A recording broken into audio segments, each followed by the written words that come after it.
வணக்கம் மாணவர்களே, உங்கள் எல்லோரையும் ரோஜா தோட்டம் சேனலுக்கு அன்போடு வரவேற்கிறேன். தமிழ் அறிவியல் சமூக அறிவியல் பாடங்களுக்கான பிளேலிஸ்டோட லிங்க் டிஸ்கிரிப்ஷன் பாக்ஸ்ல தரப்பட்டிருக்கு. கமெண்ட்லையும் பின் பண்ணி தரப்பட்டிருக்கு. தேவைப்படுறவங்க பயன்படுத்திக்கோங்க. இன்னைக்கு எந்த பாடம் படிக்கலாம்?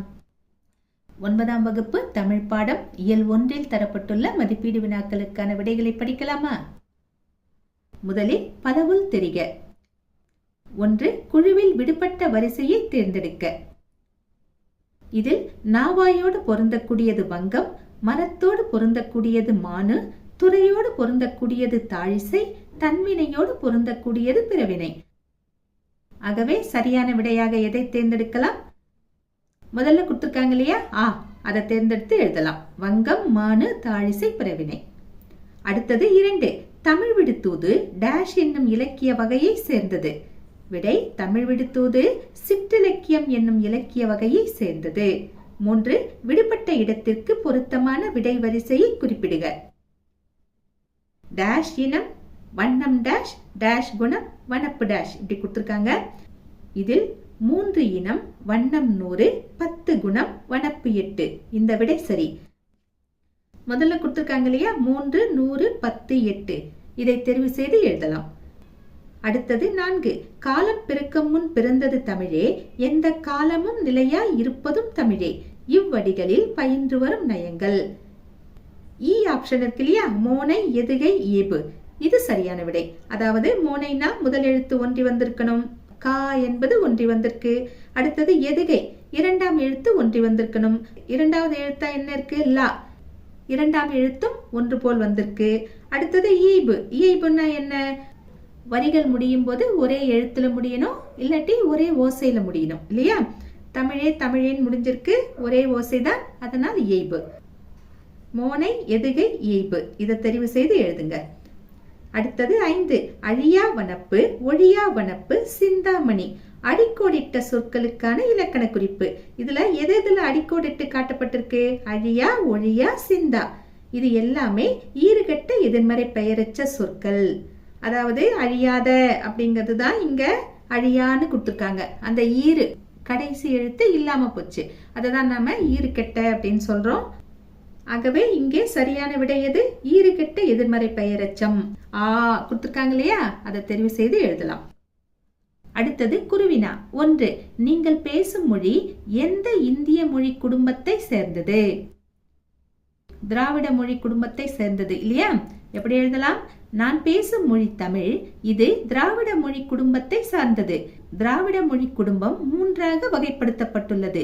அதில் தமிழ் தென் திராவிட மொழி ஆகும். அடுத்தது 2வது கேள்வி.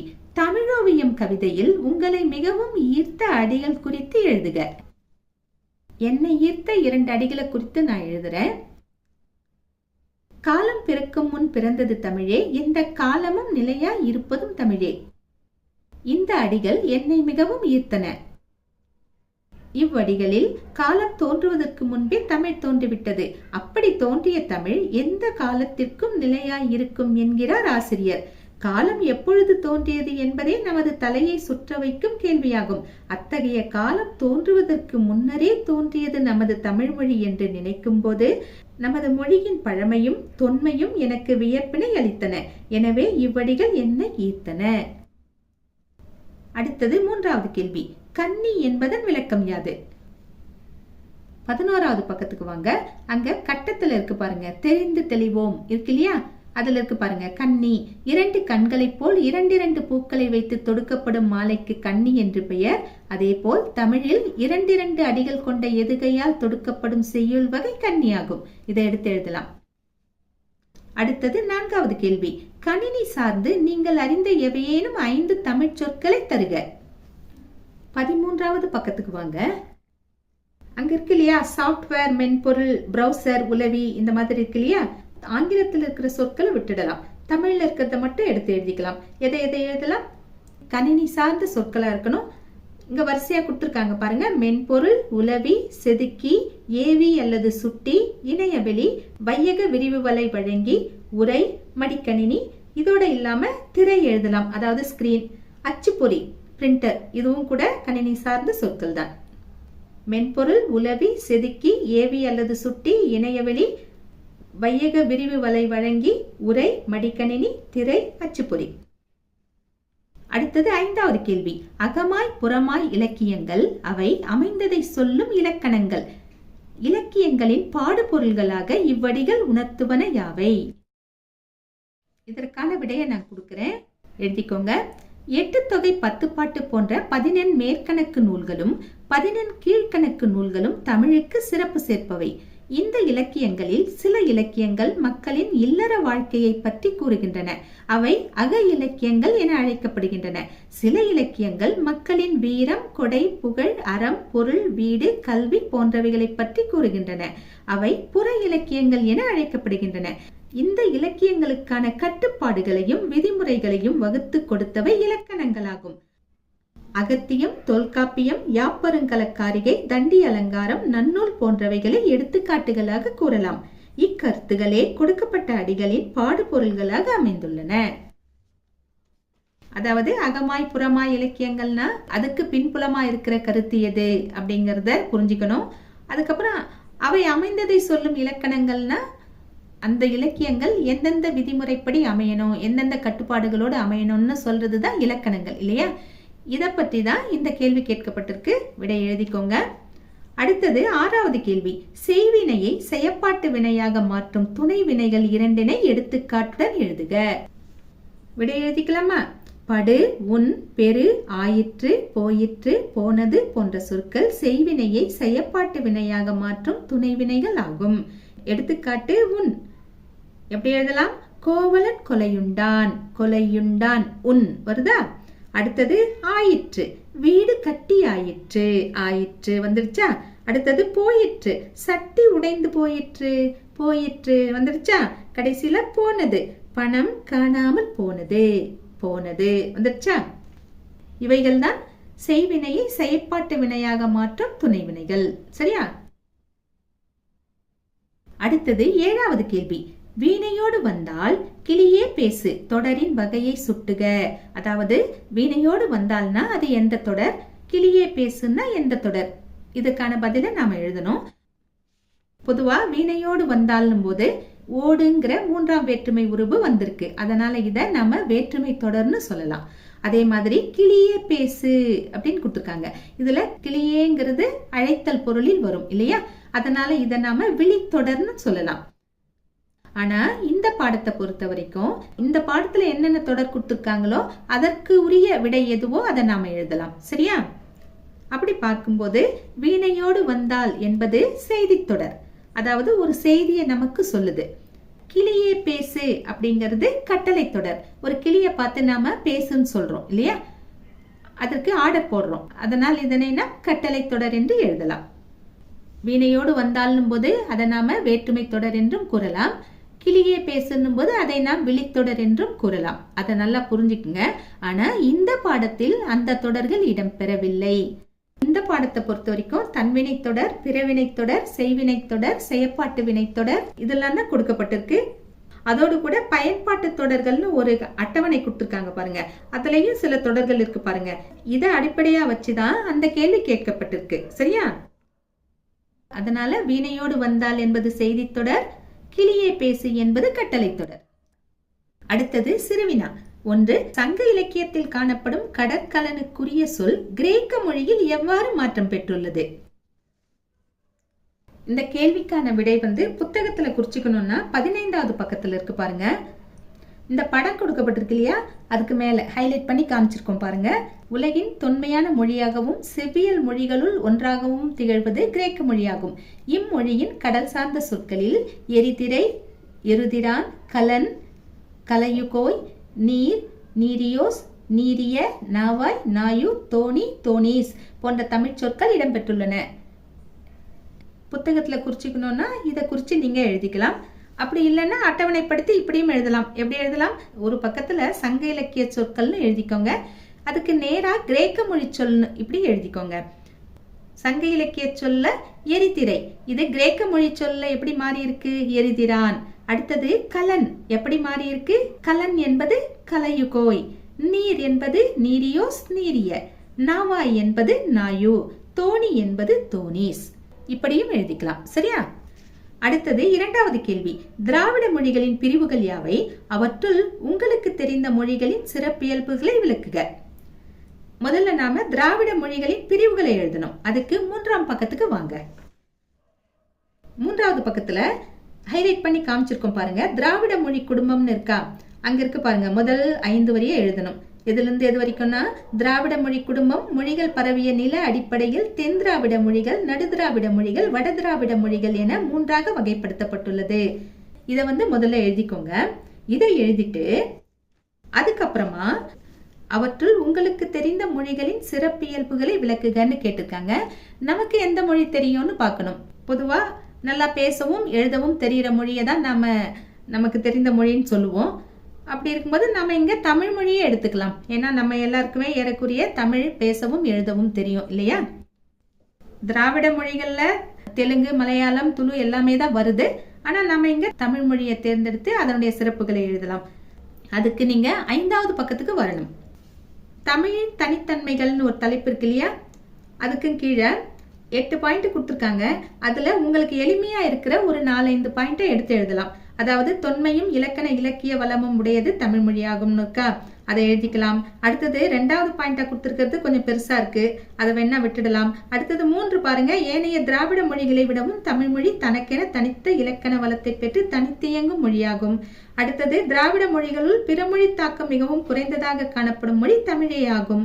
அடுத்தது தமிழ் மொழி திராவிட மொழிகள் சிலவற்றின் தாய்மொழியாக கருதப்படுகிறது. அப்புறம் பாருங்க மேல, ஒரே பொருளை குறிக்க பல சொற்கள் அமைந்த சொல்வளமும் சொல்லாட்சியும் நிரம்ப பெற்ற மொழி தமிழே ஆகும். இந்தியாவின் தொன்மையான கல்வெட்டுகளில் பெரும்பாலானவை தமிழிலேயே அமைந்துள்ளன. எல்லா பாயிண்ட்டுமே கொஞ்சம் சின்ன சின்னதா தான் இருக்கு. உங்களுக்கு எளிதா இருக்கிற சில பாயிண்ட்ஸை செலக்ட் பண்ணி எழுதலாம். அடுத்தது பாருங்க 3வது கேள்வி. 3 என்னும் எண்ணு பெயர் பிற திராவிட மொழிகளில் எவ்வாறு இடம்பெற்றுள்ளது? 4வது பக்கத்துக்கு வரணும். அங்க ஹைலைட் பண்ணி காமிச்சிருக்கோம் பாருங்க. திராவிட மொழிகளில் எண்ணு பெயர்கள் ஒன்று போலவே அமைந்துள்ளன. 3 தமிழ், 3 மலையாளம், 3 தெலுங்கு, 3 கன்னடம், 3 துளு இருக்கு இல்லையா? இது வரைக்கும் நீங்க தேர்ந்தெடுத்து எழுதலாம். அடுத்தது 4வது கேள்வி. காலந்தோறும் தமிழ்மொழி தன்னை எவ்வாறு புதுப்பித்துக் கொள்கிறது? இதற்கான விடையை கொடுக்கிறேன், எழுதிக்குங்க. தமிழ் மொழியானது கையாளுவதற்கு எளிமையாக இருக்கும் வகையில் எழுத்துகளின் வடிவத்தில் மாற்றத்தை ஏற்று தன்னை புதுப்பித்துக் கொள்கிறது. தமிழ்மொழி தற்கால சூழல்களுக்கு ஏற்ப கதை, கவிதை, நாடகம், கட்டுரை என பல படைப்புகளை அளித்து தன்னை புதுப்பித்துக் கொள்கிறது. தற்கால அறிவியல், தொழில்நுட்பம், பொருளாதாரம் போன்ற துறைகளில் ஏற்படும் மாற்றத்திற்கு ஏற்ப புதிய புதிய சொற்களை தன்னுள்ளே இணைத்துக் கொண்டு தன்னை புதுப்பித்துக் கொள்கிறது. அடுத்தது சமூக வலைதளங்கள், இணையதள வசதிகள் போன்றவைகளை பயன்படுத்தி தன்னுடைய பயன்பாட்டை மக்களிடம் எளிதாக கொண்டு செல்வதன் மூலம் தன்னை புதுப்பித்துக் கொள்கிறது. மொழிபெயர்ப்பு மூலம் பிறமொழி படைப்புகளை உள்வாங்கி தன்னை புதுப்பித்துக் கொள்கிறது. அடுத்தது 5வது கேள்வி.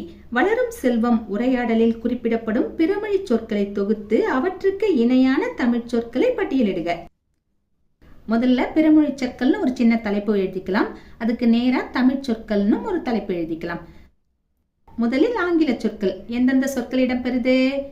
சாப்ட்வேர், அதற்கு சரியான தமிழ் சொல் மென்பொருள். பிரவுசர், உலவி.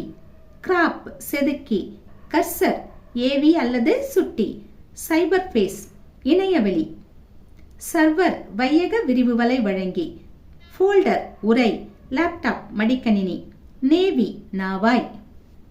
ஆங்கில சொற்கள் மட்டும் இல்ல, இந்த பாடத்துல கிரேக்க சொற்களும் இடம்பெற்றிருக்கு. எந்தெந்த கிரேக்க சொற்கள்? எருதிரான், இதற்கு இணையான தமிழ்ச்சொல் எரிதிரை. கலையுகோய், இதற்கு இணையான தமிழ்ச்சொல் கலன். நீரியோஸ், இதற்கு இணையான தமிழ்ச்சொல் நீர். நாயு, இதற்கு இணையான தமிழ்ச்சொல் நாவாய். தோனீஸ், இதற்கு இணையான தமிழ்ச்சொல் தோணி. இந்த பாடத்துல ஆங்கில சொற்கள் இடம்பெற்றிருக்கு, கிரேக்க சொற்கள் இடம்பெற்றிருக்கு. அதையெல்லாம் நாம வரிசைப்படுத்திட்டோம். சரியா? அடுத்தது 6வது கேள்வி. தன்வினை பிறவினை எடுத்துக்காட்டுகளுடன் வேறுபடுத்தி காட்டுக. ஒரு பக்கத்துல தன்வினைன்னு எழுதிக்கலாம், இன்னொரு பக்கத்துல பிறவினைன்னு எழுதிக்கலாம். சரியா? முதல்ல தன்வினை. தன்வினைக்கு என்ன விளக்கமோ அதை எழுதிடணும். எழுவாய் ஒரு வினையை செய்தால் அது தன்வினை எனப்படும். எடுத்துக்காட்டு: அவன் திருந்தினான், அவர்கள் நன்றாக படித்தனர். இந்த பக்கம் வாங்க. பிறவினைக்கு என்ன விளக்கமோ அதை முதல்ல எழுதலாம். எழுவாய் ஒரு வினையை செய்ய வைத்தால் அது பிறவினை எனப்படும். எடுத்துக்காட்டு, அவனை திருந்தச் செய்தான், தந்தை மகனை நன்றாக படிக்க வைத்தார், பள்ளிக்கு புத்தகங்கள் வருவித்தார். அடுத்தது 7வது கேள்வி. புதுக்கோலம் புனைந்து தமிழ் வளர்ப்பாய், உங்கள் பங்கினை குறிப்பிடுக. இதை நீங்க சொந்தமா எழுதணும். அதாவது பழசையே பேசிக்கிட்டு இருக்காம நாம புது புது யுத்திகளோட எப்படி தமிழை வளர்க்கறதுங்கிறத பத்தி எழுதணும். எப்படி வளர்க்கலாம்? ஈரோடு தமிழன்பன் எழுதிய தமிழோவியம் பாடல்ல இந்த வரி இடம்பெறுது. விடையை பார்ப்போமா? என்னென்ன செய்து தமிழை வளர்க்கலாங்கிறத நாம வரிசைப்படுத்தணும். தமிழ் வழியில் கல்வி கற்பேன், மேற்படிப்புகளில் எம்மொழியில் கல்வி கற்றாலும் தமிழ் மொழியில் அதன் பொருள் புரிந்து படிப்பேன், இலக்கண இலக்கியங்களை தேடி தேடி படிப்பேன், தமிழ் மொழி குறித்த திறனாய்வு கட்டுரைகளை சமர்ப்பிப்பேன், தற்கால கணினி யுகத்திற்கு ஏற்றாற்போல தமிழ் படைப்புகளை சமூக வலைதளங்களில் பதிவேற்றம் செய்வேன், புதிய அறிவியல் சொற்களுக்கு இணையான தமிழ் சொற்களை உருவாக்குவேன், தமிழ் இலக்கியங்களை குறும்படங்களாக எடுத்து வெளியிடுவேன், பிறமொழி படைப்புகளை தமிழில் மொழிபெயர்ப்பேன். இது இல்லாம நீங்க வேற எந்தெந்த வழிகள்ல தமிழை வளர்ப்பீங்கிறத வரிசைப்படுத்துங்க. சரியா? அடுத்தது நெடுவினா. முதல் கேள்வி. திராவிட மொழிகளின் ஒப்பியல் ஆய்விற்கு தமிழே பெருந்துணையாக இருக்கிறது என்பதை எடுத்துக்காட்டுகளுடன் விவரிக்க. 2வது பக்கத்துக்கு வரணும். அங்க ஹைலைட் பண்ணி காமிச்சிருக்கோம் பாருங்க. உலகின் குறிப்பிடத்தக்க பழமையான நாகரிகங்களுள் இந்திய நாகரிகமும் ஒன்று. இப்படி ஆரம்பமாகுதா? அங்க ஆரம்பிக்கணும். அங்க ஆரம்பிச்சு அடுத்த பக்கத்துல அந்த முதல் பத்தி முடிகிற வரைக்கும் எழுதணும். அதாவது திராவிடா என்று வந்ததாக விளக்குகின்றார், இது வரைக்கும் எழுதுங்க. அதுக்கப்புறமா திரும்பவும் அதே பக்கத்துல கீழே ஹைலைட் பண்ணிருக்கோம் பாருங்க. முதலில் பிரான்சிஸ் எல்லிஸ் என்பார் தமிழ், தெலுங்கு, கன்னடம், இப்படி ஒரு பத்தி ஆரம்பமாகுதா?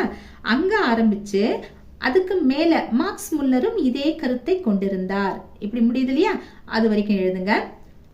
அதை எழுதிட்டு 5வது பக்கத்துக்கு வரணும். 5வது பக்கத்துல ஹைலைட் பண்ணி காமிச்சிருக்கோம் பாருங்க. ஒரு 4-5 பாயிண்ட் எழுத வேண்டியிருக்கும். கொஞ்சம் முன்னாடி தான் வேற கேள்விக்கு இந்த பதிலை எழுதணும். இப்போ திரும்பவும் நீங்க இதெல்லாம் எழுதலாம். எதெல்லாம் எழுதலாம்னா, திராவிட மொழிகளுள் பிற மொழி தாக்கம் மிகவும் குறைந்ததாக காணப்படும் மொழி தமிழேயாகும், இதை எழுதலாம். தமிழ் மொழி திராவிட மொழிகள் சிலவற்றின் தாய்மொழியாக கருதப்படுகிறது, இதையும் எழுதலாம். ஒரே பொருளை குறிக்க பல சொற்கள் அமைந்த சொல்வளமும் சொல்லாட்சியம் நிரம்பப்பட்ட மொழி தமிழேயாகும், எழுதலாம். அடுத்து, இந்தியாவின் தொன்மையான கல்வெட்டுகளில் பெரும்பாலானவை தமிழிலேயே அமைந்துள்ளன, இதையும் எழுதலாம். இதை எழுதிட்டு அடுத்து இருக்கிற 8வது பாயிண்ட வேணா விட்டுடலாம். அதுக்கப்புறம் பாருங்க, திராவிட மொழி குடும்பத்தின் தொன்மையான மூத்த மொழியாக திகழ்கின்ற தமிழ் பிற திராவிட மொழிகளை விட ஒப்பியல் ஆய்வுக்கு பெருந்துணையாக அமைந்துள்ளது. அடுத்த பத்தி பாருங்க, தமிழ் மொழி மூல திராவிட மொழியின் பண்புகள் பலவற்றையும் பேணி பாதுகாத்து வருகிறது. அத்துடன் தனித்தன்மை மாறுபடாமல் காலந்தோறும் தன்னை புதுப்பித்துக் கொள்ளும் பண்பு கொண்டதாகவும் தமிழ் மொழி விளங்கி வருகிறது. இது வரைக்கும் எழுதணும். சரியா? அங்கங்க ஒரு சில பாயிண்ட நோட் பண்ணி கொடுத்துருக்கோம், பார்த்து எழுதுங்க. அடுத்தது கடைசி கேள்வி 2. தூது அனுப்ப தமிழே சிறந்தது என்பதற்கு தமிழ் விடு தூது காட்டும் காரணங்களை விளக்கி எழுதுக. விடை எழுதுவோமா? தூது என்பது சிற்றிலக்கிய வகைகளுள் ஒன்று. இதனை வாயில் இலக்கியம், சந்து இலக்கியம் என்ற வேறு பெயர்களாலும் அழைப்பர். இங்கே மதுரையில் கோவில் கொண்டிருக்கும் சொக்கநாதர் மீது காதல் கொண்ட பெண் ஒருத்தி தன் காதலை கூறி வருமாறு தமிழ் மொழியை தூது விடுவதாக பாடப்பட்டுள்ளது. இயல், இசை, நாடகம் என 3ஆக சிறந்து விளங்கும் தமிழிடம் வேண்டுகோள் ஒன்றை வைக்கிறாள். புலவர்கள் குறவஞ்சி, பல்லு போன்ற பாடல்களை பாடி தமிழிடம் சிறப்பு பெற்றனர். பிறர் படிக்கும் வகையில் அவற்றை தமிழ் பெற்றுள்ளது. அதனால் தாழிசை, துறை, விருத்தம் என்னும் 3 பாவினங்களிலும் தமிழுக்கு உறவு இருக்குமோ என வினவுகிறார். பாவின் திறம் அனைத்தும் பொருந்தி சிந்தாமணியாய் நிற்கும் தமிழை சிந்து என்று அழைப்பது தகுமா? அவ்வாறு கூறிய நாய் இற்று போகும் என்று கூறுகிறாள். முற்றும் உணர்ந்த தேவர்கள் கூட சத்துவம், ராசசம், தாமசம் போன்ற 3 குணங்களையே பெற்றுள்ளார்கள். ஆனால் தமிழோ செறிவு, தெளிவு, சமநிலை, இன்பம், ஒழுகிசை, உதாரம், உய்த்தலில் பொருண்மை, காந்தம், வலி, சமாதி போன்ற 10 குணங்களை பெற்றுள்ளதாக பெருமைப்படுகிறாள். மனிதரால் உண்டாக்கப்பட்ட வண்ணங்கள் வெண்மை, செம்மை, கருமை, பொன்மை, பசுமை போன்ற 5 வண்ணங்களே. ஆனால் தமிழோ தூங்கிசை வண்ணம் முதலாக இடைமெல்லிசை வண்ணம் ஈராக 100 வண்ணங்களை பெற்றுள்ளதாக புகழ்கிறாள். நாவின் சுவைகள் 6, ஆனால் தமிழோ 9 சுவைகளை பெற்றுள்ளதாக கூறுகிறாள். தமிழை அறியாதவர்களுக்கு அழகு என்பது ஒன்றே ஒன்று மட்டும்தான். ஆனால் தமிழுக்கோ அம்மை முதலிய 8 அழகுகள் காணப்படுவதாக புகழ்கிறாள். இந்த சிறப்புகளே தூது அனுப்ப தமிழே சிறந்தது என்பதற்கு தமிழ் வீடு தூது கூறும் காரணங்கள் ஆகும். இதை எடுத்து எழுதலாம். மாணவர்களே, இன்று நாம் இயல் 1 தரப்பட்ட மதிப்பீடு வினாக்களுக்கான விடைகளை பார்த்தோம். நாம் வேறு பாடத்தோடு மீண்டும் சந்திக்கலாம். Tata, bye bye.